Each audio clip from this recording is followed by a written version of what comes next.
कितना है, डाटा याद कर लीजिएगा, बड़ा इंपॉर्टेंट है। 1,14,541 रुपये है। अच्छा देखिए, इसको कहते हैं आय विषमता। आय विषमता कैसे, तो पटना का 1,14,541 रुपया है और शिवहर का कितना है, तो 18,980 रुपया। देखिए इनकम इनइक्वलिटी कितने बड़े स्तर पर है। तो बिहार में भी आर्थिक असमानता है, आप कैसे दिखा सकते हैं, तो इस डाटा से दिखा सकते हैं कि एक तरफ देखिए ना, गांव में महल खड़ा कर ले, हमारे पास झोपड़ी है जो भी टूटा पड़ा है, दिखा सकते हैं ना एक गांव की विविधता को, डाइवर्सिटी को, तो वो इससे दिखाया जा सकता है। पटना का प्रति व्यक्ति आय जो है 1,14,541 रुपया है, जबकि शिवहर का 18,980 रुपया। ये कुछ समझ में आ रहा है, बहुत डाटा है, क्या कीजिएगा, डाटा पर ही इकोनॉमिक सर्वे काम करता है। कुछ समझ में आ रहा है कि हम खाली चिल्लाते जा रहे हैं, गला मेरा ऐसे ही सूख रहा है बहुत, तुम लोग को नहीं समझ में आ गया तो बोलना हमको, कोई टोकता है, बड़ा दिक्कत है हमारे क्लास में ना, कोई पूछते नहीं करते हैं, नहीं आ रहा तब पूछिए, हम जबरदस्ती बोलेंगे तो चलेगा काम। सारा चीज जो बताते जा रहा सारा पूछेगा।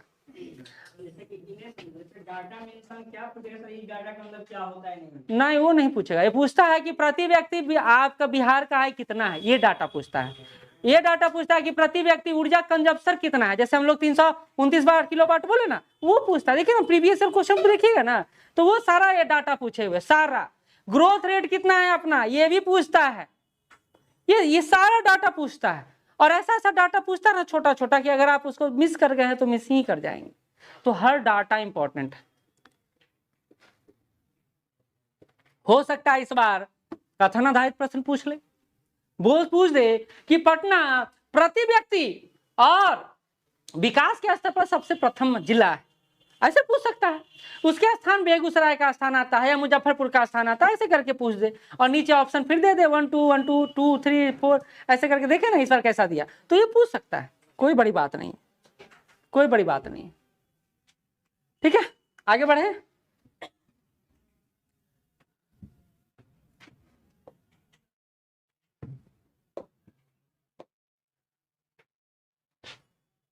चलिए, कहता है यहां देखिएगा, पटना बेगूसराय मुजफ्फरपुर शेखपुरा भोजपुर सारण विकसित हैं। बिहार के विकसित जिले कौन कौन से हैं सुन लीजिए, 1 number Patna, 2 number Begusarai, 3 number Muzaffarpur, 4 number Sheikhpura, 5 number Bhojpur, 6 number Saran, ये विकसित जिले हैं। अच्छा, अररिया, शिवहर, बांका, किशनगंज और लखीसराय पिछड़े जिले, ये भी डिस्क्रिमिनेशन को बता रहा है, असमानता को बता रहा है कि बिहार के कुछ जिले तो बहुत आगे हैं और कुछ जिले एकदम पीछे हैं। तो हमारा जीएस पेपर 2 सेक्शन 2 जो इकोनॉमी का सेक्शन है, वहां बहुत अच्छे से काम आ सकता है। ठीक है, बिल्कुल ऐसे में डाल सकते हैं। बिहार के पिछड़ेपन को दिखाने के लिए आप इससे अच्छा क्या उपयोग में ला सकते हैं, डाटा ही तो है, और वो भी ऑथेंटिक डाटा। ब्रैकेट में डालना है इकोनॉमिक सर्वे 23 और 24 BS। ठीक, कहता है सबसे गरीब जिला कौन है, सबसे अमीर जिला तो हम जान लिए पटना, कहते हैं सबसे गरीब जिला कौन है, शिवहर है। गरीबी में दूसरे नंबर पे कौन आता है, तो अररिया आता है, और तीसरे नंबर पे कौन आता है, सीतामढ़ी आता है, माँ सीता का क्षेत्र। तीसरे नंबर पे माँ सीता, हाँ वो भी गरीबी में ही आता है। देखे तो ये देखिए, पहले नंबर पर शिवहर, दूसरे नंबर पर बेगूसराय, तीसरे नंबर पर सॉरी गरीबी में पहले नंबर पर अररिया, पहले नंबर पर शिवहर, दूसरे नंबर पर अररिया, तीसरे नंबर पर सीतामढ़ी। डाटा ऊपर नीचे कर दिया है। चलिए आगे बढ़ते हैं।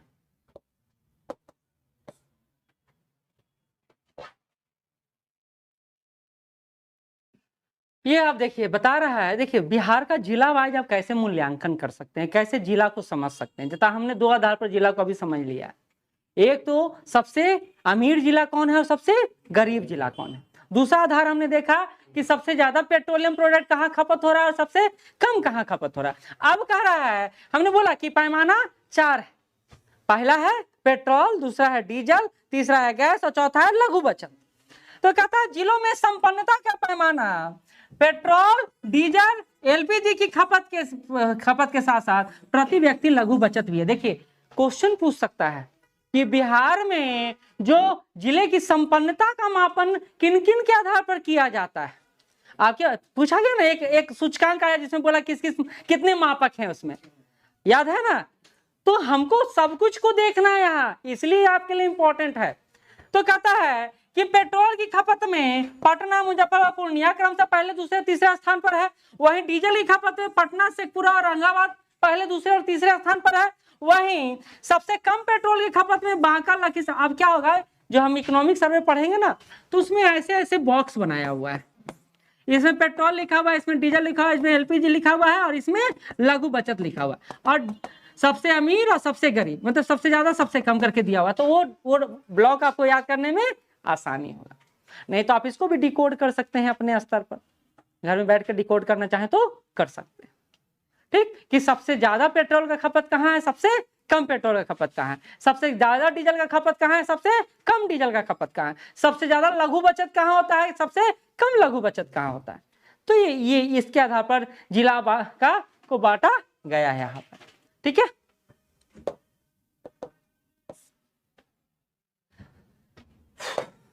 चलिए बिहार का शहर बहुत इंपॉर्टेंट है सेक्शन, शहरीकरण क्वेश्चन आया हुआ है एक। कहता है कि बिहार में शहरीकरण 17% की दर से हुआ है और खर्च की गई 52% राशि पटना में, मतलब पूरे शहरीकरण में खर्च कितना हुआ है, 52%। पटना में 44.3% के साथ सबसे अधिक शहरीकरण की आबादी देखने को मिला है। यानी शहरीकरण का दर सबसे ज्यादा किस जिले में है, पटना जिले में। नो डाउट, पटना में कई सारे जिलों से लोग आते हैं, तो शहरीकरण तो ज्यादा होना ही है, अर्बनाइजेशन तो ज्यादा होना ही। ठीक है, अच्छा इसको पहले बाद में समझाएंगे, पहले इसको समझ लीजिए। कहता है राज्य में 17.1% की दर से शहरीकरण बढ़ रहा है, और पटना में यह शहरीकरण की दर ये पूरे राज्य के संदर्भ में है। अकेले पटना में कितना है, तो पटना में सबसे ज्यादा है, कितना है, 44.3%। कहता है नगर विकास परियोजना की वार्षिक चक्रवृद्धि दर की 27% रही है, वहीं आवास योजनाओं की वार्षिक चक्रवृद्धि दर 11% से बढ़ा है। इसका मतलब समझिए क्या है, इसका मतलब है शहर में आप आएंगे तो आवास में सरकार का इन्वेस्टमेंट होगा कि नहीं होगा, क्योंकि आपको रहने के लिए देखिए LIG, HIG, MIG कॉलोनी का नाम सुने हैं पटना में, नहीं सुने हैं। हमारे तरफ चलिएगा, भूतनाथ तरफ बहुत सारा बना हुआ है, बहुत सारा बना हुआ। प्रधानमंत्री आवास योजना के तहत खर्चा होता है, गांव में भी पैसा मिल रहा है, शहर में भी पैसा मिलता है, अर्बन और रूरल दोनों पर काम होता है। तो इस पर सरकार का लगातार खर्च हो रहा है। वहां भी ग्रोथ है, वहां ग्रोथ है यानी खर्च है, जहां भी ग्रोथ है वहां खर्च। तो इसी बात को यहां पर बताया गया है। यहां पर आएंगे, इस डाटा को देखिए, कहां इसका, हाँ कहता है कि 2018-19 में इस रंग वाला का कहाँ है दिया हुआ, भले रंग वाला समझिएगा तब ना, कहाँ है, लगता है कट गया है। अच्छा ये रहा बजट और व्यय, बजट इतना दिया गया है और व्यय कितना इतना है। एक बात और है, जो वित्तीय बजट का ब्यौरा है ना यहाँ पर, उसमें देखिएगा बजट का प्रावधान हर साल सरकार ने ज्यादा किया है और खर्च कम हुआ है। यानी आवास के स्तर पर जो आप यहाँ देख रहे हैं, नगर विकास परियोजना में वार्षिक चक्रवृद्धि दर और आवास योजना पर खर्च सरकार कम करती है, जबकि बजट आवंटन हर साल जाता है। देखिए 1832 करोड़ रुपया का है और खर्च हुआ है, सॉरी 2051 करोड़ का है व्यय बजट प्रावधान, और खर्च कितना हुआ 1832 करोड़। इसी तरह यहाँ पर देख लीजिए 3166 करोड़ रुपया बजट है, खर्च हुआ है 3149 करोड़। तो ये दिखाता है कि सरकारी मशीनरी इंप्लीमेंटेशन के स्तर पर सही तरीके से काम नहीं कर रही, नहीं तो पैसे का बिहार में दिक्कत नहीं। ठीक, चलिए कहा जा रहा है कि देश की कुल जनसंख्या में बिहार की भागीदारी अब कितना हुआ है, 9.4। पहले 8 कुछ था, सेंसस 2011 का। देखिए हम लोग जब मैथ पढ़ेंगे तो उसमें पढ़ेंगे सिंपल इंटरेस्ट, तो ये कंपाउंड इंटरेस्ट के हिसाब से निकाल रहा है। हाँ, ये कंपाउंड इंटरेस्ट के हिसाब से ग्रोथ को निकाल रहा है, सिंपल इंटरेस्ट के नहीं है हिसाब से। सिंपल इंटरेस्ट के हिसाब लेगा तो केवल समृद्धि देगा कि ग्रोथ इतना हो गया, लेकिन ये कंपाउंड इंटरेस्ट से निकाल रहा है। ठीक, ब्याज के साथ। हाँ, तो एक बात और समझिए, ये डेटा बहुत इंपॉर्टेंट है कि बिहार का भागीदारी, जनसंख्या भागीदारी कितना हो गया है, 9.4%। ठीक है, क्योंकि एक साल आप देखिए क्वेश्चन आ गया है, दोनों डेटा दे दिया, और अगर आर्थिक सर्वेक्षण वहां कोड कर दिया कि आर्थिक सर्वेक्षण 2023 और 24 के अनुसार, तो आपको आंसर हो जाएगा 9.4। कहता 2011 की जनगणना के अनुसार के आधार पर बिहार की हिस्सेदारी 8.6% था। आप देखिए दो तरह का डेटा याद रखिए, वहां क्या पूछता है ये आप पर निर्भर करेगा कि सेंसस 2011 दे रहा है या इकोनॉमिक सर्वे 2023 और 24 दे रहा है। 23 और 24 देगा तो 9.4 हो जाएगा, और सेंसस देगा तो 8.6 हो जाएगा।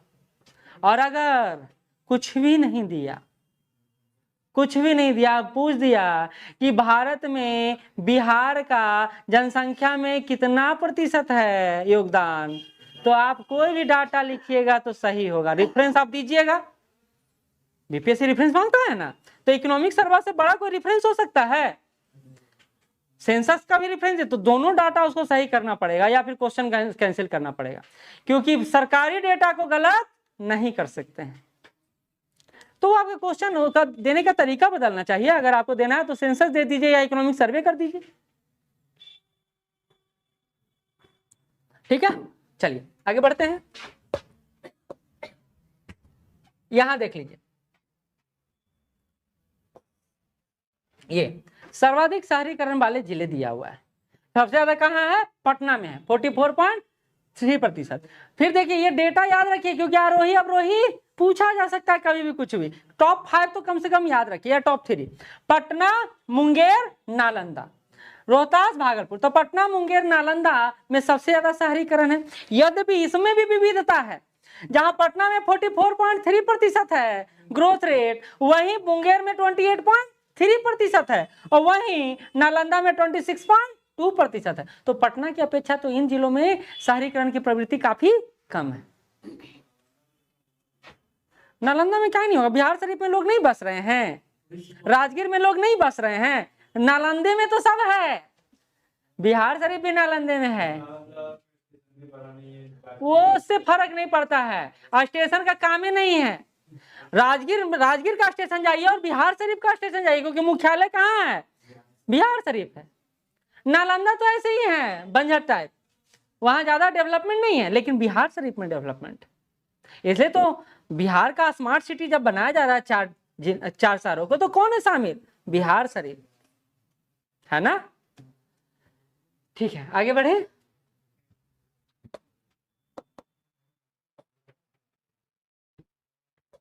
थक गए क्या? ये देखिए, एजुकेशन से इस बार 2 क्वेश्चन पूछा मेंस में पूछा, साथ ही एजुकेशन आपके एसए में भी पढ़ना है, और बिहार के एजुकेशन को लेकर तो और ज्यादा काम कीजिए, क्योंकि हर सेक्टर में आप उसको जोड़ सकते हैं, बिहार के ग्रोथ को दिखा सकते हैं। इसको थोड़ा छोटा कर रहा हूं।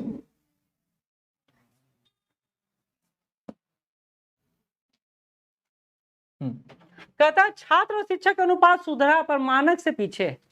मतलब क्या हुआ कि जो भर्ती हुआ है ना अभी, उसके कारण शिक्षक की संख्या तो आधा अच्छा खासा रहा है। इसी रिपोर्ट में एक बात कहा गया है कि भाई क्या हुआ, उसका चाबी नहीं है, यही चाबी दे आओ। हाँ, उसी बैग में होगा, वो चाबी तो गया, चला गया। कहाँ थे? हाँ, सुधार माना कुछ बोल रहे थे हम। अच्छा हाँ, इसमें बोला, हाँ रिपोर्ट में आया। रिपोर्ट में कहा गया कि बिहार में ना स्कूल टीवी सब बहुत अच्छा से लग गया है, बस कमी है तो टीचर का। एलसीडी लगा हुआ है, बाथरूम बना हुआ है, लोग पूरा डांस कर रहे हैं क्लास में। क्यों? क्योंकि टीचरें नहीं। भाई पैनल का प्रयोग गांव में काहेला होता था? हम लोग गांव में जरा टीवी भी लाए हैं, सरस्वती पूजा हो, दुर्गा पूजा हो, तो VCD आता था पहले, याद है? हाँ, मोटा मोटा कैसेट, जिस तरह गाना का आता था, कोई भी मूवी रिलीज हुआ गाना का कैसेट तुरंत खरीदा जाता था। इतना इतना लोग लाइब्रेरी बना के रखते थे। अब वो दिन चला गया, जब से वो CD आया तो एक CD में तो कई सारा मूवी अति का गाना आ जाता था, तो इसलिए वो जनरेशन चला गया। लेकिन कहते हैं कि वो प्रयोग अभी तक स्कूलों में चल रहा था। लेकिन वर्तमान गवर्नमेंट ने जिस तरह शिक्षकों की नियुक्ति की है ना, उससे अब जो शिक्षक और छात्र अनुपात है उसमें थोड़ा वृद्धि देखने को मिला है, लेकिन अभी भी वो सफिशिएंट नहीं। मतलब जो बेंचमार्क होता है कि नहीं 40 पर एक टीचर रहना चाहिए, वो पूरा नहीं हो पाया। ठीक है, तो इसी बात को इसमें कहा जा रहा है। कहा जा रहा है प्रारंभिक विद्यालयों में, इसको थोड़ा ऊपर करें, हाँ,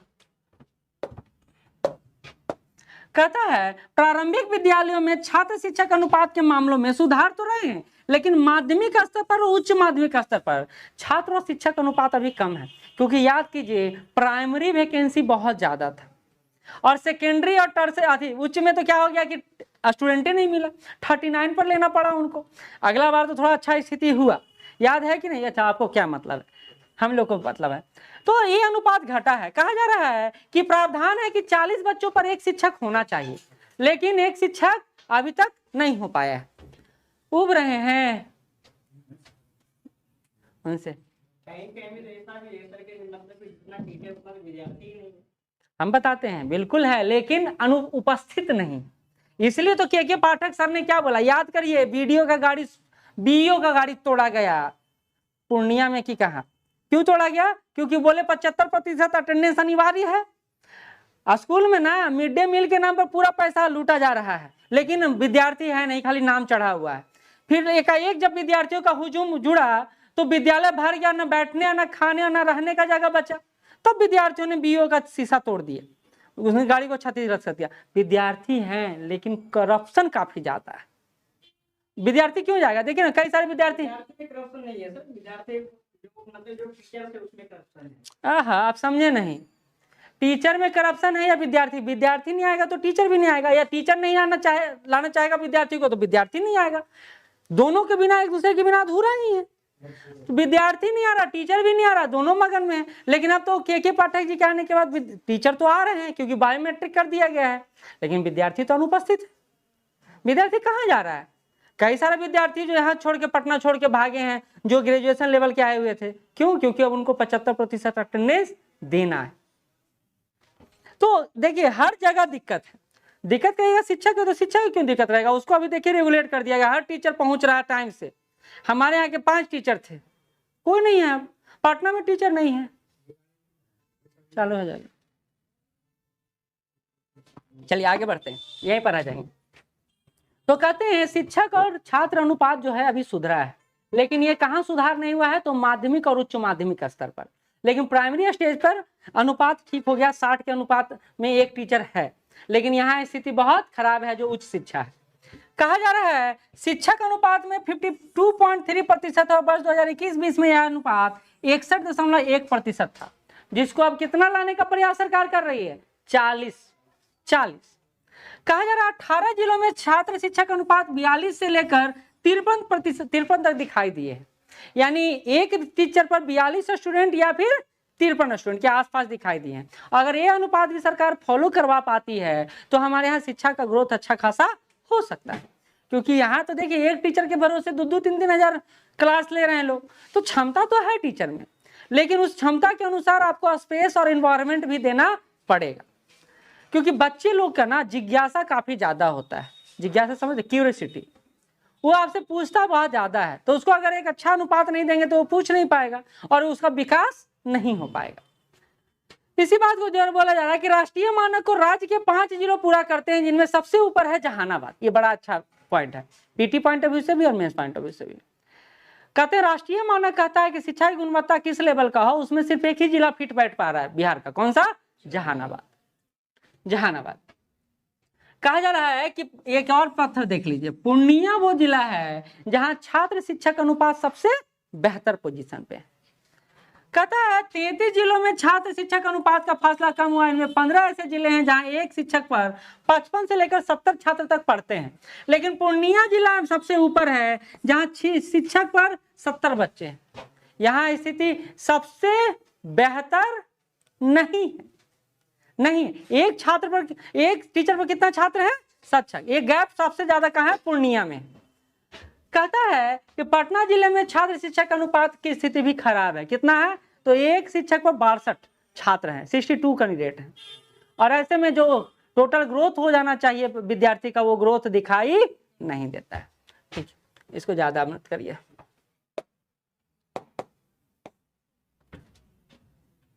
हाँ, ये पूछना है। चलिए, ग्रामीण विकास पर राष्ट्रीय स्तर से 4% अधिक खर्च हुई है राशि। हमने पढ़ा था कि सरकार सोशल वेलफेयर में, सामान्य खर्चे में और आर्थिक खर्चे में सबसे ज्यादा कंट्रीब्यूशन देती है, ये हमने पढ़ा है। और भारत में या बिहार कहाँ बसता है? तो गांव में बसता है। अगर रूरल डेवलपमेंट होगा तो ओवरऑल ग्रोथ भी बिहार का बढ़ेगा। ये मानते हैं या नहीं मानते हैं ना? अच्छा, गांधी जी के हिसाब से चलें, ऐसे नहीं होगा, होगा।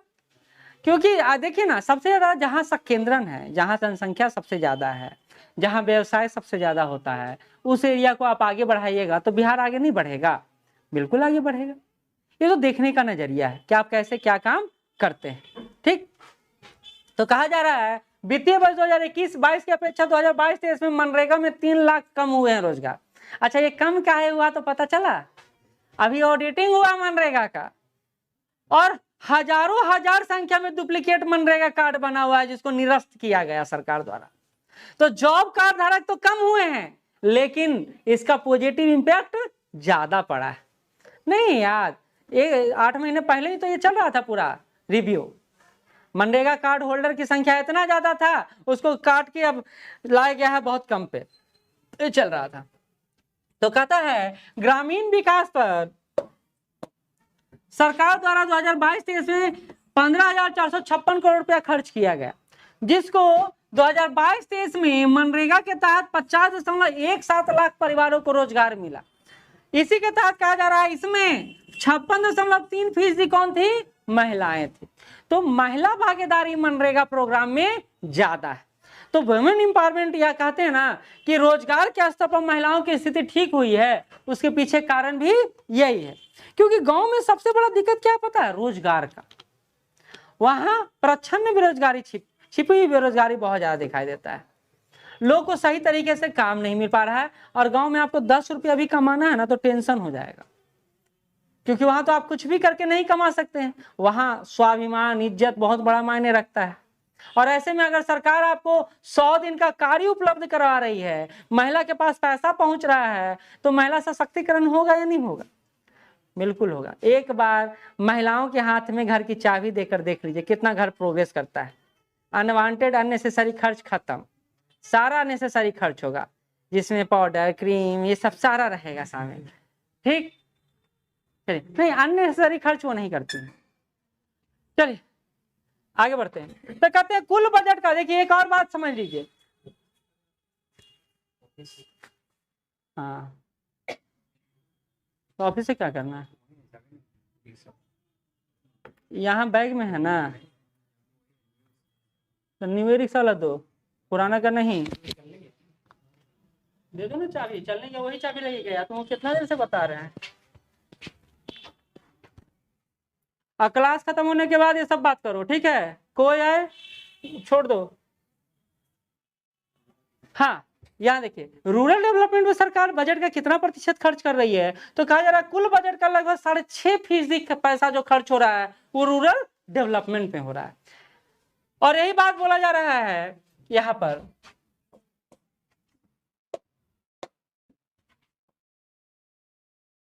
यहाँ देखिए कहता है राष्ट्रीय स्तर पर जितना खर्च है ना, उससे ज्यादा खर्च बिहार सरकार रूरल डेवलपमेंट में कर रही है। तो कैसे आंकड़ा पता चलेगा?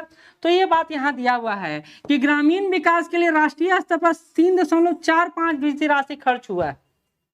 3.45, यानी राष्ट्रीय स्तर से अपेक्षा हमारे यहाँ 3% राशि ज्यादा खर्च हुआ है, लगभग 3% ज्यादा खर्च हुआ है। तो भारत सरकार ग्रामीण विकास के लिए कम पैसा अलॉट कर रही है। इसका एक खास कारण ये भी है कि गांव में का जो जिम्मेदारी है वो राज्यों की जिम्मेदारी है, केंद्र की जिम्मेदारी कम है।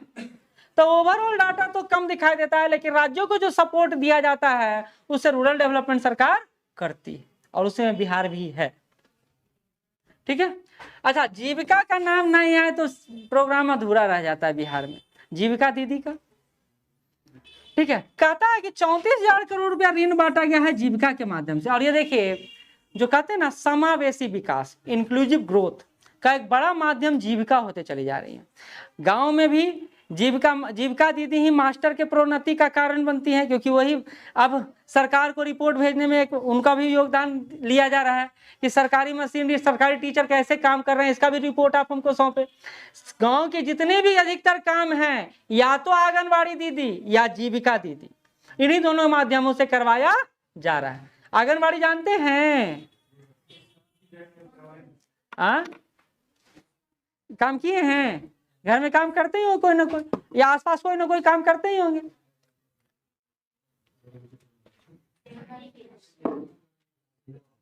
चलिए आगे बढ़ते हैं। तो कहता है, देखिए जीविका के माध्यम से क्या होता है, तो याद कीजिए हम बोले थे सेल्फ हेल्प ग्रुप, स्वयं सहायता समूह का फॉर्मेशन।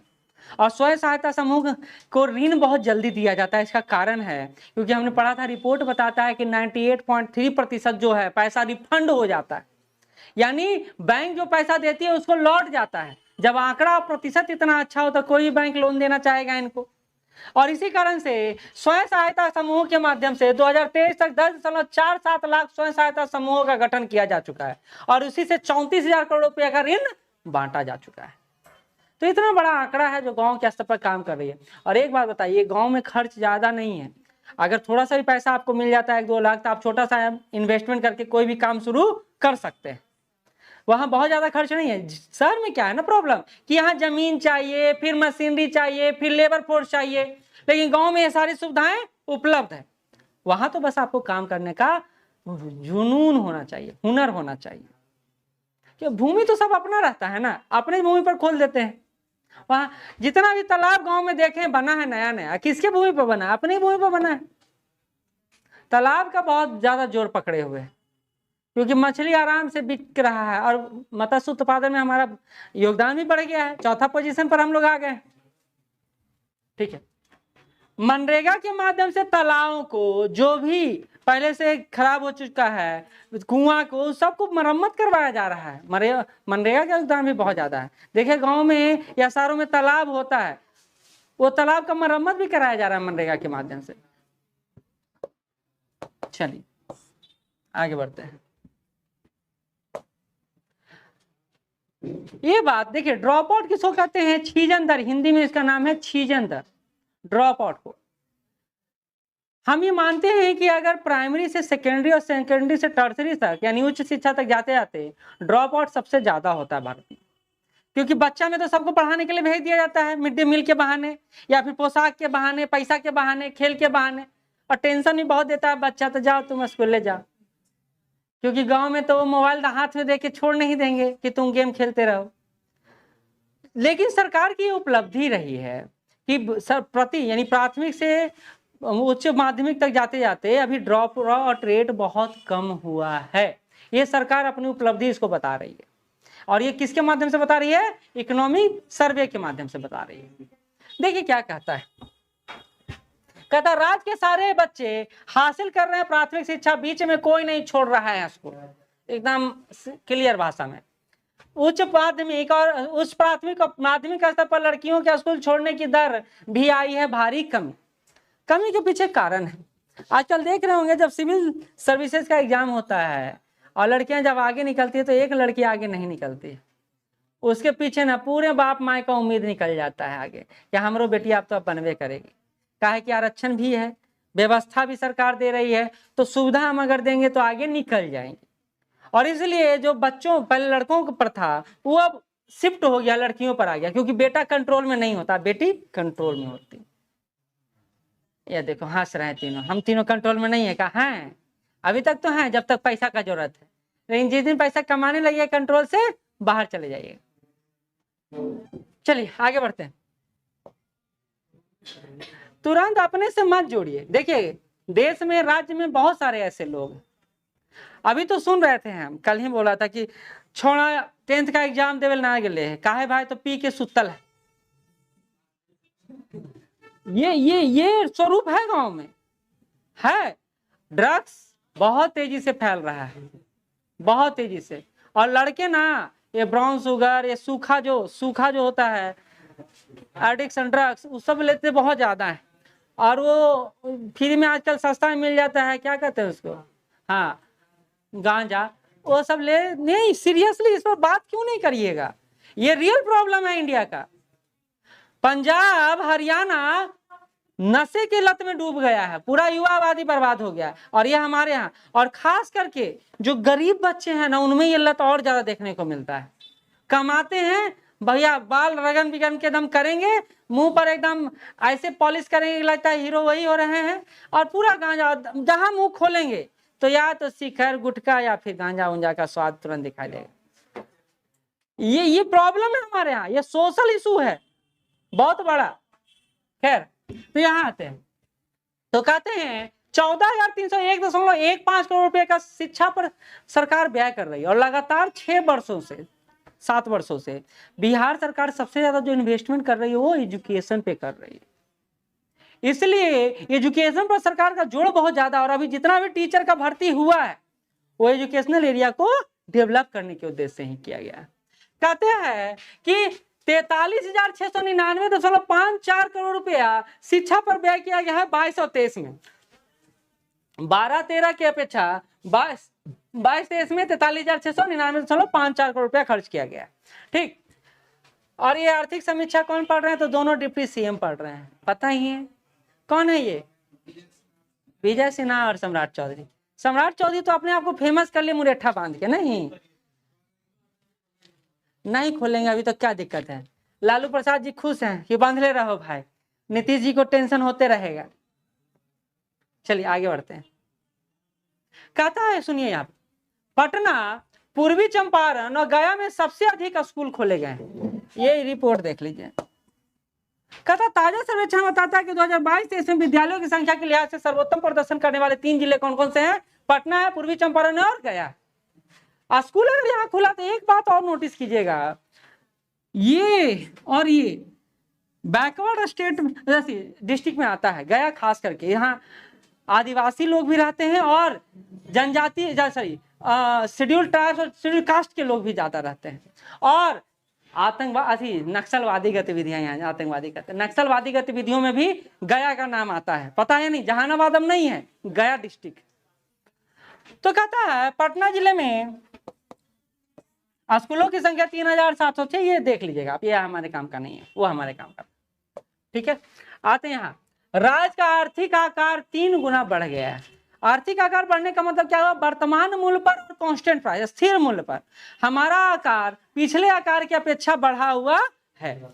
याद कीजिए, बजट को जब हम बता रहे थे तो 2011-12 से जो सीढ़ी चढ़ना शुरू हुआ, जो अभी तक दिखाया गया है कि 2024-25 तक हमारा बजट आकार कितना बढ़ा है। तो बजट आकार बढ़ रहा है तो खर्च भी बढ़ रहा है, मतलब सिंपल सा बात हुआ। हमारे यहाँ इनकम बढ़ेगा तो आपको क्या लगता है इनकम रुक जाता है? जितना इनकम आएगा ना उतना खर्च बढ़ेगा, उतना खर्च बढ़ेगा। ये खूबसूरती है। आप अभी तक 5,000 में जीवन यापन कर रहे हैं ना, आपको जॉब लग जाए, अब खर्च कितना होगा महीना का? 10,000।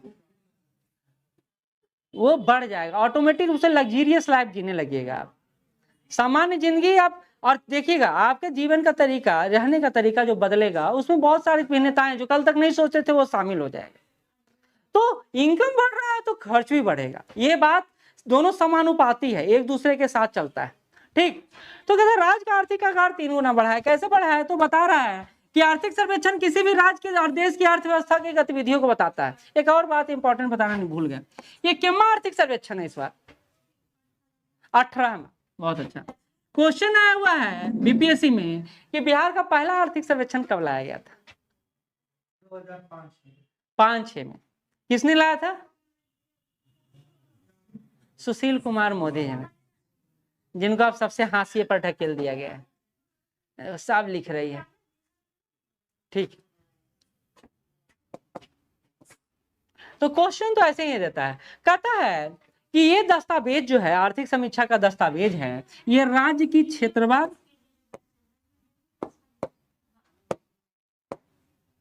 राज्य की क्षेत्रवार अर्थव्यवस्था, वित्त अर्थव्यवस्था, भौतिक अर्थव्यवस्था, सामाजिक अर्थव्यवस्था, इंफ्रास्ट्रक्चर, मानव विकास इत्यादि का विस्तृत विश्लेषण देता है।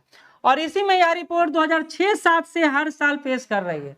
तो 5-6 नहीं, 6-7 है, 6-7 है। ठीक, 6-7 से अभी 18वां ये पेश हुआ है। 5-6 भी पढ़े हैं हम कहीं, लगातार हुआ है। हाँ, 5-6 में ही पहला आया है, इसके बाद लगातार होता चला गया है। ठीक, क्या है कि सुशील मोदी जी 2005-6 में ही पेश किए थे पहली बार। चलिए, कहता है बिहार के आर्थिक सर्वेक्षण 2023-24 जो 18वां सर्वेक्षण है, वर्तमान मूल्य पर बिहार की अर्थव्यवस्था का आकार कितना बताती है? 7.5 लाख करोड़ का। वहीं अस्थिर मूल्य पर कितना बताती है? 4.45 करोड़ का। तो कहती है कि 2005-6 में यह आकार कितना था, जहां कुल खर्च कहाँ नीचे लगता है छूट गया है।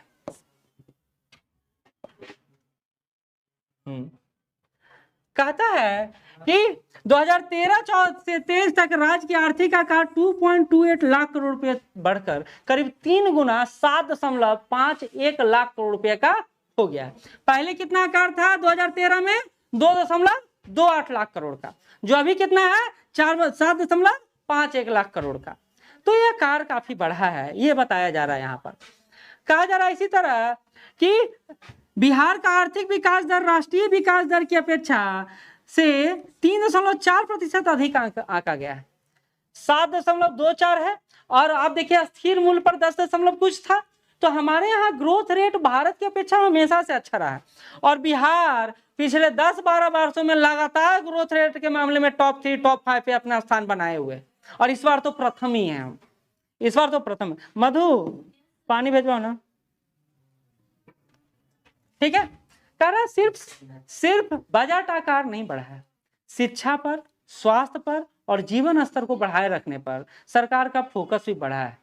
शिक्षा पर लगातार बजट प्रावधान सबसे ज्यादा रहा है, तो स्वास्थ्य सेक्टर में भी प्राइमरी, सेकेंडरी और टर्सरी लेवल पर सरकार यानी प्राथमिक स्वास्थ्य केंद्र और जिला स्तर पर स्वास्थ्य केंद्र और राज्य स्तर पर स्वास्थ्य केंद्र का निर्माण किया है। जैसे पीएमसीएच को अंतरराष्ट्रीय बनाया जा रहा है, पता है ना या नहीं पता है?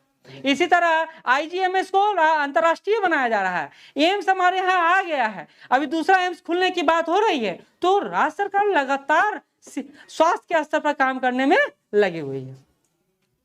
कहता है कि सड़कों की स्थिति सुधरी है, बताने की जरूरत नहीं है। इसमें जो क्वेश्चन पूछा जाता है वो एनएच का बता दिए थे पिछले बार, एसएच का, खास करके एनएच के लंबाई के संदर्भ में एक बार क्वेश्चन आया है, तो वो बजट के पढ़ा रहे थे उस समय बता दिए थे। ठीक, कहता है मोटर वाहनों के रजिस्ट्रेशन के मामले में बिहार देश में तीसरा स्थान रखता है। वहीं सड़क घनत्व के मामले में पूरे देश में बिहार का भी तीसरा स्थान है। मोटर रजिस्ट्रेशन में भी हमारा टॉप 5 में स्थान है। दोनों लेते जाना। तो ये स्थिति बिहार का है। आपको एक बात और जानना चाहिए कि ई रिक्शा रजिस्ट्रेशन के मामले में बिहार टॉप 3 में आता है।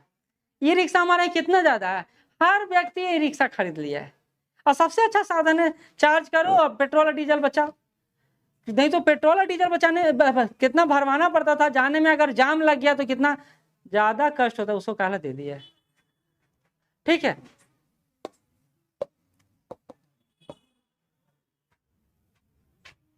हाँ ला ला ला जल्दी ला।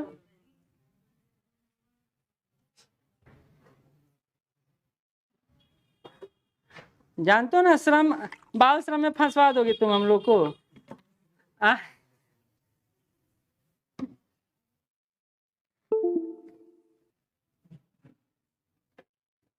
चलिए आगे बढ़ते हैं। ये सब पढ़ा चुके हैं कि बिहार का प्रति व्यक्ति आय बढ़ा है, ये सब हो चुका है, दोबारा क्यों पढ़ाएं। आते हैं, मैंने बताया था लास्ट टाइम में, याद कीजिए कि बिहार में उद्योग निवेश बढ़ा है और उद्योग लगने लगे हैं। किस तरह के उद्योग लगने लगे हैं? तो खाद्य प्रसंस्करण उद्योग, फूड प्रोसेसिंग इंडस्ट्री, हमारे यहाँ ग्रोथ सबसे ज्यादा है। ये मैं नहीं कर रहा हूँ, इकोनॉमिक सर्वे कर रहा है। कहता है कि बिहार में अब लगातार उद्योग के लिए बढ़ रहा है निवेश। किस तरह का निवेश देख लीजिए। कहता है 2023 और 24 की रिपोर्ट के अनुसार 2019-20 से 23-24 के बीच राज्य का औद्योगिक विकास के लिए निवेश 1934 प्रस्ताव आए हैं, और इस 1934 प्रस्ताव में से 1689 को अनुमति मिल चुका है। अब ये सारे प्रस्ताव के संदर्भ में बात किया जाए तो सबसे ज्यादा प्रस्ताव जो है वो खाद्य प्रसंस्करण का है, फूड प्रोसेसिंग का है। फूड प्रोसेसिंग का क्वेश्चन आ सकता है कि बिहार में सबसे ज्यादा निवेश किस क्षेत्र में होता है, तो फूड प्रोसेसिंग में होता है, खाद्य प्रसंस्करण में होता है। कहता है इसके अलावा क्लियर, यानी यह उद्यम हो चुका है जो ठीक ठीक ठीक ठीक। कहता है यहाँ बिहार में औद्योगिक प्रगति का मूल्यांकन करें तो पता चलता है 33% निवेश उच्च प्राथमिकता वाले क्षेत्रों में हुआ है और उसमें कृषि आधारित उद्योग का ज्यादा है, जैसे इथेनॉल प्लांट का लगाया जाना, कहता है खाद्य प्रसंस्करण में 614 करोड़ रुपए का निवेश हुआ है। खाद्य प्रसंस्करण का कुल निवेश 2021-22 में 258 करोड़ रुपया रहा है। वहीं टेक्सटाइल सेक्टर में भी उत्साहजनक वृद्धि देखने को मिला है। तो हमारे यहाँ या तो खाद्य प्रसंस्करण या इथेनॉल प्लांट या टेक्सटाइल सेक्टर, इन तीनों में निवेश लगातार आ रहा है। अभी देखिए ना, हम नए नए इथेनॉल इकाइयां लगाने में लगे हुए हैं और भारत का सबसे पहला राज्य जो इथेनॉल नीति लेकर आया है वो बिहार ही है। ये पता है या नहीं पता? ठीक। कहता है अब देखिए रोजगार बढ़ने का एक बड़ा साधन पर्यटन भी है। बात कर रहे थे लास्ट क्लास में, और पर्यटन आपके इकोनॉमिक्स में जुड़ता है और क्वेश्चन भी आ चुका है जीएस पेपर 2 सेक्शन 2 में, और यहाँ पीटी में भी आ चुका है क्वेश्चन कि बिहार टूरिज्म का प्रोमो क्या है, थीम क्या है, ब्लिसफुल बिहार। ये आप क्वेश्चन देखिएगा तो आपको मिल जाएगा। ठीक, तो पर्यटन के क्षेत्र में लगातार रोजगार बढ़ रहा है क्योंकि सरकार चाह रही है कि नई पर्यटन नीति द्वारा इस पर्यटन को विकास करवाया जाए। हमने अभी पढ़ा था कि सरकार हेलीकॉप्टर योजना लेकर आई है। बिहार सरकार जितना भी सर्किट है, जो टूरिज्म सर्किट है, उसको जोड़ने में लगे हुए, खासकर रिलीजियस सर्किट को, जैसे रामायण सर्किट, बौद्ध सर्किट, जैन सर्किट, ये सर्किट का निर्माण बिहार में करवाया जा रहा है। इससे लाभ किसको होगा? तो लाभ बिहार सरकार और बिहार के लोगों को होगा, क्योंकि प्रत्यक्ष और अप्रत्यक्ष दोनों रूप से, डायरेक्टली और इनडायरेक्टली एम्प्लॉयमेंट तो आप ही को मिलेगा। ठीक है, तो कहा जा रहा है कि थीम आधारित पर्यटन गंतव्यों का विकास संभव हो पाएगा और विभिन्न उद्यमी, अनुसूचित जनजाति और अति पिछड़ा वर्ग, युवा उद्यमी और महिला उद्यमी, ट्रांसजेंडर युवा योजनाओं के लिए सरकार ने 1549 करोड़ का फंड रखा है कि इतना पैसा आप टूरिज्म को प्रमोट करने में खर्च करेंगे। इससे सामूहिक विकास होगा, समावेशी विकास होगा। क्यों? क्योंकि एक वर्ग को लेकर तो टूरिज्म ही आगे बढ़ता है। टूरिज्म तो सभी को समाहित करता है और सरकार इस पर फोकस कर रही है, यानी बिहार के विकास पर फोकस कर रही है। देखिए राजगीर को कितना डेवलप बना दिया गया है, और आपको पता ही होगा शायद कि बिहार का सबसे आकर्षक पर्यटन स्थल जो है वो राजगीर ही, ये जानते हैं ना? हाँ यस सर, ठीक है, लिखना जरूर क्वेश्चन में। ठीक, आगे बढ़े।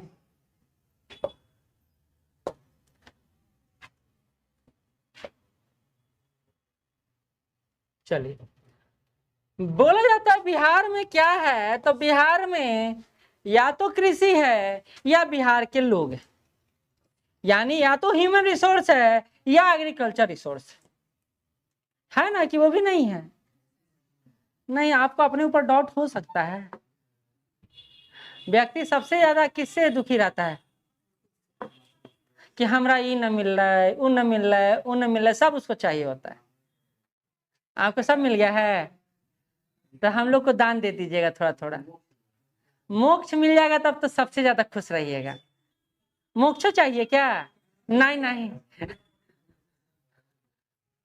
चलिए आते हैं यहाँ पे, थोड़ा सा हंसने से ना मसूड़ा थोड़ा ठीक हो जाता है, नहीं तो ऐसे ही आप लोग इतना ऐसे आंख से देखते हैं कि लगता है कि गुस्सा में है, इतना देर से बैठे हैं, इतना डाटा दिखा रहे हैं, इतना डाटा सुना रहे हैं। ये आप ही के लिए है, मेरे लिए नहीं। हम नहीं हो पढ़ाएंगे तो आप हमको शिकायत नहीं कीजिए, क्योंकि आपको पता नहीं, आप जानते नहीं, आप करवाना ही नहीं चाहते। वो तो हम चाहते हैं कि जो डिमांड है वही सप्लाई करे, और डिमांड यही, अगर आज डिमांड है कि आप गांव के छवि से निकलकर शहरी छवि में आए तो आपको आना पड़ेगा। कब तक? वो पहले एक फिल्म आया था, कौन सा फिल्म था, एक हीरोइन को तैयार किया था, उसका वो पीछे जो बाल बांधती थी ऐसे हो जाता था, ये फिल्म याद है? ये बड़ा मजेदार मूवी था। हाँ, तो अब आप उस तरह का चोटी बांधने का युग धीरे धीरे समाप्त। कितना लोग को चोटी बांधे देखे हैं? एक के दो लोग हैं जो चोटी बांधे हुए दिखते हैं। लड़का का खैर बालें नहीं है, चोटी कहाँ से बांधेगा? वो चोटी वाला युग खत्म हो गया। डिमांड और सप्लाई। अब डिमांड क्या है? तो डिमांड है कि आप मॉडर्न सोसाइटी, मॉडर्न कल्चर के साथ जुड़े, और वो जुड़ाव कैसे सक्षम है, संभव है? तो आप इस सोसाइटी के पार्ट बने और आप अपने इनकम को जनरेट करना सीखें। इनकम जनरेट कैसे होगा? तो जब तक आपके अंदर स्किल नहीं होगा आप जनरेट करना नहीं। अब देखिए ना, ये सिर्फ मोबाइल से लोग करोड़ों कमा रहे हैं, पता है, सिर्फ मोबाइल से। हाँ, social media platform, social media influencer कहलाते हैं वो। और देखिए ना, बिग बॉस को जाकर जीत के ले आए, बड़े बड़े हीरोइन बैठे रह गए, एल्विस यादव, और मनीषा रानी ने जितना फेम कमाया है कोई सेलिब्रिटी ने भी फेम नहीं कमाया। तो ये सब सोशल मीडिया का कमाल है। आजकल कमाने का कोई भी आइडिया हो सकता है। तो आईएएस ऑफिसर कितना कमाएंगे, वो बेचारा कितना प्रोमो मिल जाता है, जो सोशल मीडिया इन्फ्लुएंसर कहलाते हैं, इंस्टाग्राम और फेसबुक और यूट्यूब के भरोसे। तो ये नया टेक्नोलॉजी है, अगर नए युग से आप नहीं जुड़ेंगे तो आगे बढ़ने की कल्पना कैसे कर सकते हैं। बिहार के लोगों में एक बड़ा इशू ये है कि हम लोग बोलना नहीं चाहते, और लड़कियों में है कि वो सामने नहीं आना चाहती। भाई हमारा पहचान लेते हैं वो, ओह ये तो बड़ा खराब हो जाएगा, है ना। चलिए अब आते हैं यहाँ, हम पढ़े कि हमारे यहाँ कृषि और मानव संसाधन दो ही हैं जो सबसे बड़े अवस्था में है, क्योंकि हमारे यहाँ फील्ड एरिया काफी बड़ा है और हमारे यहाँ जनसंख्या काफी ज्यादा है। तो सरकार इसलिए आपके इकोनॉमिक सर्वे में एक यूनिट जोड़ा गया है, उस यूनिट का नाम है ह्यूमन रिसोर्स, मानव संसाधन। आपने देखा है ये बात? नहीं देखा तो कोई बात नहीं। उसमें मानव को कैसे डेवलप किया जाए जिससे वो क्रिएटर बन जाए, वो प्रोडक्शन करने लगे, इस पर बात किया गया है। क्योंकि मानव को जब तक आप कौशल युक्त नहीं बनाइएगा वो रिसोर्स में कन्वर्ट नहीं हो पाएगा। रिसोर्स मतलब समझते हैं? हाँ, क्या होता है?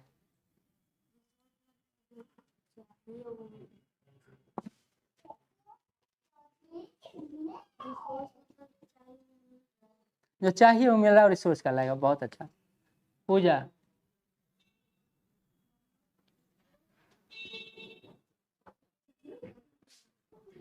बिट्टू, रात में एनसीईआरटी पढ़ाते हैं, आप कोई नहीं देखता, हमें पता है। हाँ, उसमें आप ही पढ़ाए हैं ह्यूमन रिसोर्स। क्या बताए थे? अरे एनसीईआरटी ही बता रहा, क्या बताया था?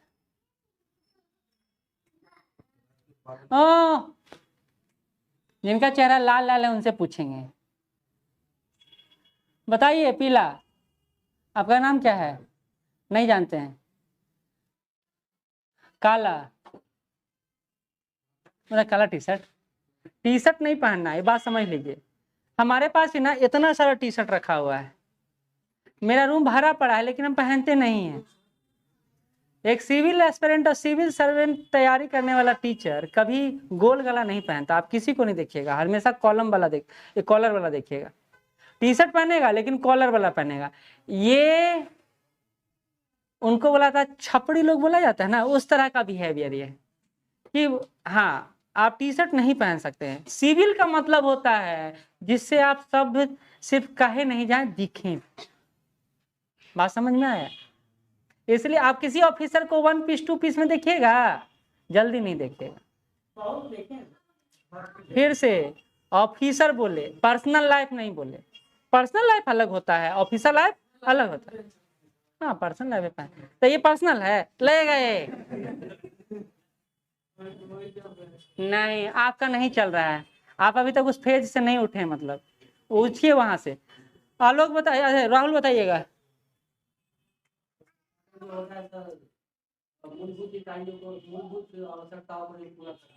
जैसे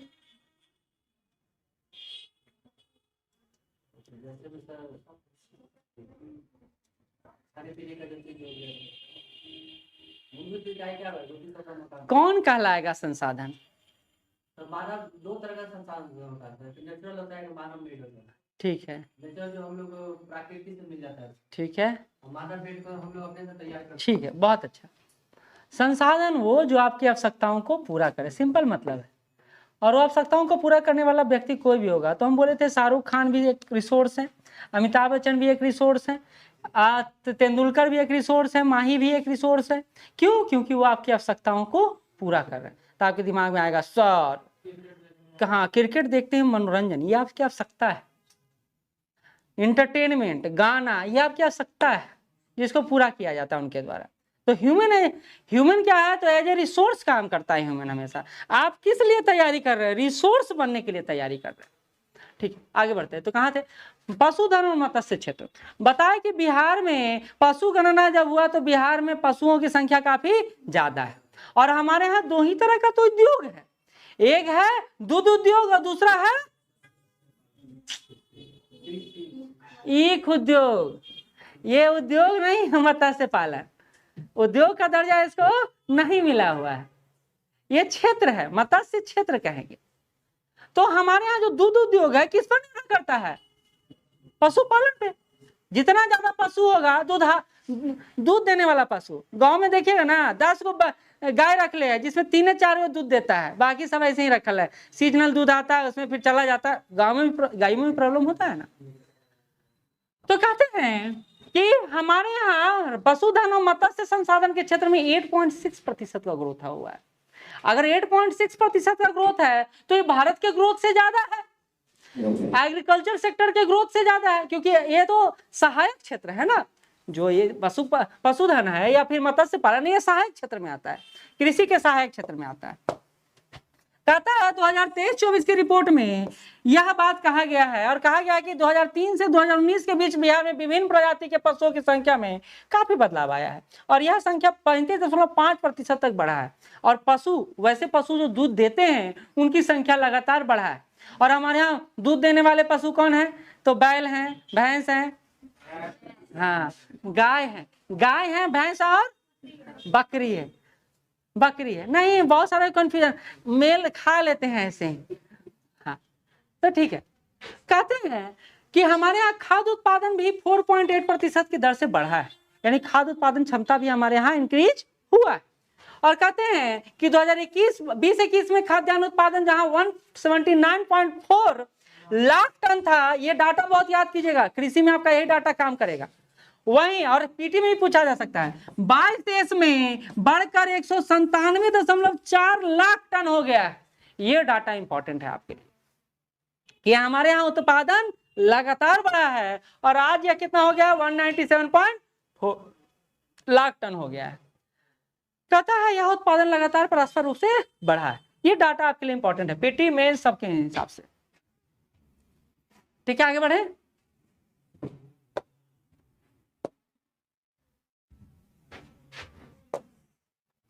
चलिए, स्वास्थ्य केंद्रों की संख्या बढ़ी है, ये बोला जा रहा है उस संदर्भ में जब मैंने बोला ना आपको कि हॉस्पिटल सरकार खोल रही है, प्राथमिक स्वास्थ्य केंद्र सरकार खोल रही है। सरकार का मोटो आप देखिएगा ना तो हिंदुस्तान पेपर के कोना में बजट के दिया होगा 5 मोटो दिखाया गया, कहीं 7 मोटो दिखाया गया। उसमें महिला सशक्तिकरण 1 है, स्वास्थ्य 2 है, शिक्षा 3 है। तो शिक्षा और स्वास्थ्य पर सरकार फोकस ज्यादा कर रही है, क्योंकि ह्यूमन डेवलपमेंट इंडेक्स जो आप देखते हैं तो उसमें 3 मानकों का ही प्रयोग किया जाता है, स्वास्थ्य, शिक्षा और जीवन प्रत्याशा। तो सरकार चाहती है कि स्वास्थ्य शिक्षा को प्रमोट करके हमारे यहाँ मानव को संसाधन के रूप में तब्दील किया जाए। क्योंकि एक बात सुन लीजिए, आप कितना कौशल युक्त हैं इससे कोई मायने नहीं रखता अगर आप दिन भर बीमार पड़े हुए हैं। मायने रखता है? नहीं, प्रोडक्टिविटी कम हो जाता है। कंपनियां इसलिए महिलाओं को एज ए एम्प्लॉय नहीं रखना चाहती, ये बात आपको पता है? कारण है इसके पीछे, क्योंकि स्वास्थ्य संबंधी समस्याएं महिलाओं में काफी ज्यादा है, अब पुरुषों में नहीं है वो समस्या, तो इनको छुट्टी की जरूरत ज्यादा पड़ता है। सरकार ने भी इनको छुट्टी का मान्यता दे रखा है, 26 सप्ताह आपको छुट्टी चाहिए जब आप गर्भ धारण करती हैं। तो कंपनियां इतना रिस्क लेने को तैयार नहीं रहती, सिंपल बात है। खैर, तो कहा जा रहा है कि बिहार में बीते 9 वर्षों में स्वास्थ्य केंद्रों की संख्या बढ़ी है। हालांकि जिला अस्पताल और रेफरल अस्पतालों की संख्या में मामूली कमी ही आई है, ज्यादा नहीं बढ़ा है। क्योंकि संख्या के अनुपात, जनसंख्या जिस तेजी से बढ़ रहा है उस अनुपात में आपका हॉस्पिटल, बड़ा बड़ा हॉस्पिटल भी तो बनना चाहिए। तो हम नाम लेते हैं तो क्या लेते हैं, दरभंगा में चल गया तो DMCH, और अगर भागलपुर में चल गया तो BNCH, ऐसे ही करके आपको मिलेगा जिला अस्पताल। बड़ा बड़ा ऐसा 3-4 एक जिले में रहना चाहिए, जैसे पटना में है। पटना में 3 बड़ा अस्पताल है ना कम से कम, और एम्स कम से कम 3 है, और बड़ा से बड़ा तो कितना भी हो सकता है। ठीक है, चलिए आगे बढ़ते हैं। तो कहता है कि जबकि स्वास्थ्य केंद्रों की संख्या 2005 में 102 था, जो बढ़कर 114 हुआ, तो बहुत ज्यादा वृद्धि नहीं है, क्योंकि इस बीच हम कोरोना का भी झेल चुके हैं। कोरोना को भी हम लोग स्वीकार कर चुके हैं। कहा जा रहा है लोक स्वास्थ्य सेवाओं को मजबूत करना सरकार की प्राथमिकता में रहा है, और रिपोर्ट बताता है कि 2005 में तो 15 में जिला अस्पतालों की संख्या 36 थी, और वो अब बढ़कर कितना हो गया है, 70 हो गया है। सॉरी 36 था, 2023-24 इसी प्रकार के रेफरेंस, हाँ 70 हो गया है। तो बहुत ज्यादा संख्या नहीं बढ़ा है, लेकिन हाँ सरकार सतत रूप से प्रयास करे कि स्वास्थ्य केंद्रों की स्थापना की जाए। एक और प्रयास सरकार ने किया है, प्राथमिक स्वास्थ्य केंद्र हैं उसको, मोबाइल में क्या देख रहे हैं, यही आदत खराब है। हमको भी मन करता है मोबाइल देखने का, लेकिन मैसेज सामने दिखाई देता है तो नहीं देखते हैं। आप लोग के साथ जिम्मेदारी, यहाँ हाँ वो बात जानते हैं, हम लोग राष्ट्रपति प्रधानमंत्री का आते रहता, हम छूते हैं नहीं ना, छूते हैं, हाँ वो मजबूरी रहता है। देखिए राष्ट्रपति प्रधानमंत्री नहीं छूते, लेकिन जो एम्प्लॉय है ना यहाँ के, उनका छूना जरूरी है, क्योंकि वो मेरे लिए सबसे ज्यादा जरूरी है आपके बाद, क्योंकि उनका जुड़ाव सीधे मेरे से। समस्या होगा तो कहाँ जाएंगे, हम ही तक आएंगे। तो छोड़ दीजिए मोबाइल, 3 घंटा में कोई बड़ा मैसेज नहीं ना आ जाएगा, अब बड़ा आदमी का कॉल नहीं, ठीक 3 ही घंटा तो मांग रहे हैं, और कहाँ ज्यादा मांग रहे हैं। अरे मतलब सवेरे 10 बजे से अभी 3 घंटा हो जाएगा ना, अच्छा 2 बजने जा रहा है, ये देखिए ना कितना गुस्सा में है। 2 बजे क्या हुआ, एक चैप्टर पूरा हो जाए। देखिए इकोनॉमिक सर्वे आपको ऐसे भी पढ़ना है, अगर 70वीं देना है, BSSC देना है, बिहार दरोगा देना है, तो इकोनॉमिक सर्वे ऐसे ही पढ़ना है। बिहार दरोगा दीजिएगा, BSSC दीजिएगा तो इतना कब सफिशिएंट होगा, लेकिन BPSC दीजिएगा तो यूनिट बाय यूनिट पढ़ना पड़ेगा। ये तो ओवरऑल आपको दिखाने में लगे हुए हैं, ये आपके लिए जरूरी है, मेरे लिए नहीं। कहा है हम तब एनर्जी भी इन्वेस्ट करेंगे, हम चाहते हैं कि आप अच्छा करें। थोड़ा सा पेशेंस हमारे लिए और आपके लिए, दोनों के लिए अनुपयोगी हो जाएगा। चलिए आगे बढ़ते हैं। प्राथमिक स्वास्थ्य केंद्रों की जो संख्या 1350 हुआ करती थी, वो अब बढ़कर कितना हो गया, 1390। तो बहुत बड़ी संख्या तो नहीं बढ़ी है। सरकार यही कोरोना काल में बोला गया कि भारत में कोरोना का प्रभाव इतना बड़े स्तर पर क्यों देखने को मिला, तो इसलिए क्योंकि हमारे यहाँ प्राइमरी सेक्टर का जो हेल्थ सेक्टर है ना, वो अच्छे से काम नहीं कर रहा है, सेकेंडरी व्यवस्था दुरुस्त नहीं है, और टर्सरी तक हर कोई पहुंच नहीं सकता, यानी बड़े अस्पताल तक। ये प्रॉब्लम हमारे देखने को मिला, और गांव से तो केस आ ही नहीं पाता है कोरोना का। यहाँ कौन जांच करवाने आता था भाई, कोरोना बुखार लग रहा है जो हो जाते 4 दिन 5 दिन थे। वहां तो वायु में भी एनर्जी है ना, गांव के हवा में भी अपना एक ऊर्जा होता है, और शहर के हवा में ही आपको पिघलाने वाली शक्ति होती है। चलिए तो कहता है कि 10 लाख की आबादी वाले स्वास्थ्य केंद्रों की जब बात की जाए ना, तो जमुई का स्थान सबसे बेहतर है। जमुई पहले पायदान पर, जहां 178.98 स्वास्थ्य केंद्र है, दूसरे स्थान पर है 172 के साथ शिवहर, और तीसरे स्थान पर किशनगंज है। वो जिले जो सबसे साइड वाइज जिले हैं, और पटना की स्थिति अच्छी नहीं है स्वास्थ्य केंद्रों के हिसाब से। देखिए ना, पटना मेन सेंटर को छोड़ दीजिए तो बाकी साइड सेंटर में जाइए, कहाँ आपको चिकित्सा केंद्र दिखाई देगा, नहीं दिखाई देगा। जैसे आप दिल्ली में जाइएगा ना, तो वहां मोहल्ला क्लिनिक करके बहुत बना रहेगा। गए हैं दिल्ली? यस, मोहल्ला क्लिनिक का देखे हैं, हर एरिया में एक कोना में लगा रहेगा छोटा सा। लेकिन हमारे यहाँ मोहल्ला क्या प्राथमिक स्वास्थ्य केंद्र है, उसका स्थिति देखिए तो खुद ही इतना बीमार है कि आपको ठीक क्या करेगा। सारा झाड़ा फूका है, जैसे लगता है ना कल ही रोगी को झाड़ फूक के ले गया गया यहाँ से, कभी भी ढा सकता है। और वहां दिया रहता है कि इस दिन में ये डॉक्टर आने वाले हैं, कोई डॉक्टर नहीं आता है। तो ये स्थिति खराब है। अच्छा लास्ट पेज है, अब लास्ट पेज है, सब शांत हो गया कि जल्दी खत्म करने दो इनको, है ना। अनाज उत्पादन में बिहार की स्थिति यहाँ वही है, थोड़ा सा इसमें वैरायटी बढ़ गया है, बस और कुछ बात क्या, सब कुछ। अच्छा अनाज में सब्जी उब्जी नहीं आता है, आज जोड़ सकते, खाने पीने खाद्य उत्पाद है ना, ठीक है। तो अनाज उत्पादन बढ़ा है और कम हुई है सब्जियों की खेती बाड़ी। कारण है इसके पीछे क्योंकि सब्जियां जल्दी खराब हो जाती हैं। गांव में एक बात देखिएगा, हम पढ़ रहे थे हम लोग विपणन, कृषि विपणन, एग्रीकल्चर मार्केटिंग।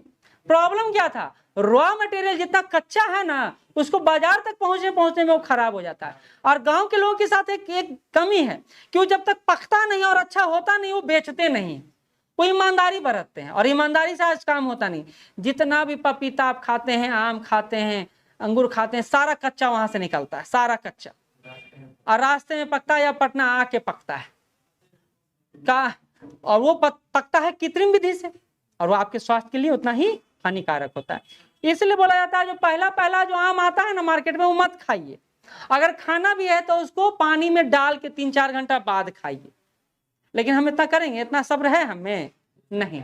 चलिए, तो कहता है 2022-23 में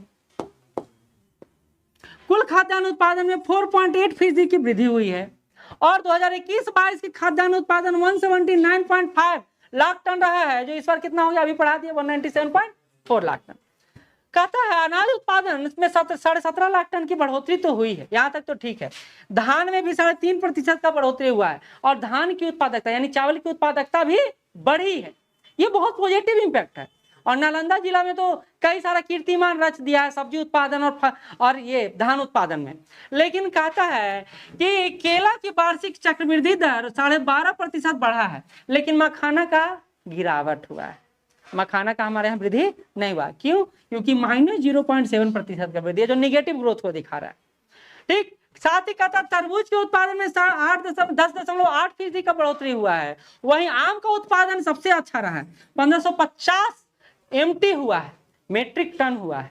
और आम का प्रोडक्शन हम ज्यादा करते हैं तो एक्सपोर्ट भी ज्यादा करते हैं, ब्रिटेन भी भेजे हैं, पता है ना हम अपना आम, ये क्वेश्चन आया हुआ था। ठीक, क्या था प्याज और आलू का उत्पादन घटा है, प्याज और आलू का उत्पादन घटा है, लहसुन का उत्पादन भी उतना अच्छा से हम नहीं कर पा रहे, तो इन सब का इंपोर्ट कर रहे हैं। बाकी सबका हमारे यहाँ कृषि आधारित जितने भी क्षेत्र हैं उन सब में प्रोडक्शन सभी में कॉमनली बढ़ा है। अब मखाना एक आध दो क्षेत्र को छोड़ दिया जाए तो, क्योंकि मखाना का प्रोडक्शन करना बहुत बहुत मुश्किल काम है। देखिए हम मखाना निकालते, देखिए बहुत मुश्किल। हाँ, एक बार यहाँ मखाना लेके आके बना के सबको दिखाना, डेमो दिखना चाहिए कि किसान कितना मेहनत करते हैं। ऐसा नहीं कि आप करें, वो ये बहुत जरूरी है कि आप उसको करके देखें, नहीं तो एक बार दिखाएंगे आपको। हम देख रहे थे एक दिन वीडियो ही कि मखाना का प्रोडक्शन करना कितना मुश्किल काम होता है, और काजू का निर्माण करना तो और मुश्किल। तो जो प्रोडक्ट महंगा है यानी उसमें कुछ ना कुछ क्वालिटी है, क्योंकि हर व्यक्ति ब्रांड मोदी नहीं हो सकता। अभी ब्रांड मोदी चर्चा में, पता है कि नहीं, करंट अफेयर का इशू है। अब मोदी नहीं रहे, ब्रांड मोदी हो गए। आप भी बनिएगा एक आध दिन ब्रांड, चप्पल जूता शर्ट टी शर्ट कुछ के ब्रांड बन जाइएगा। हाँ, किस चीज का? बेरोजगारी का। हाँ, बेरोजगारों का ब्रांड एम्बेसडर है सर हम सब, कोई बात नहीं। तो ये था हमारा इकोनॉमिक सर्वे जो हमने पेपर के नजरिए से देखा। जरूरी है ना कि हम जब पढ़े ना इकोनॉमिक सर्वे तो हमके पास एक आइडिया हो कि भैया कहाँ कहाँ क्या हो रहा है, तो यूनिट बाय यूनिट उसको कवर करेंगे ना तो हमको पता चलते चले जाएगा। समरी क्यों जरूरी है, ट्रेलर क्यों जरूरी है? ट्रेलर जब आता है मूवी का क्यों आता है? ताकि आप फिल्म से जुड़ाव महसूस करें, आपको एक्साइटमेंट हो। अच्छा, सलमान खान आ रहा है दाढ़ी बना के, वो बॉडी दिखा रहा। सलमान खान का मूवी बिना बॉडी के होता है?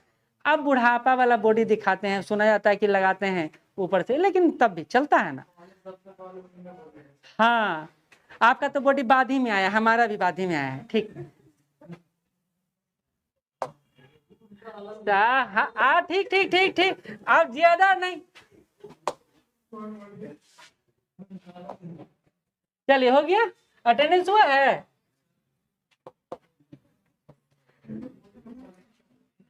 बहुत ज्यादा टाइम हो गया नहीं, इसलिए आप लोग भी, आपका दिमाग वाष्प बन के उड़ रहा था।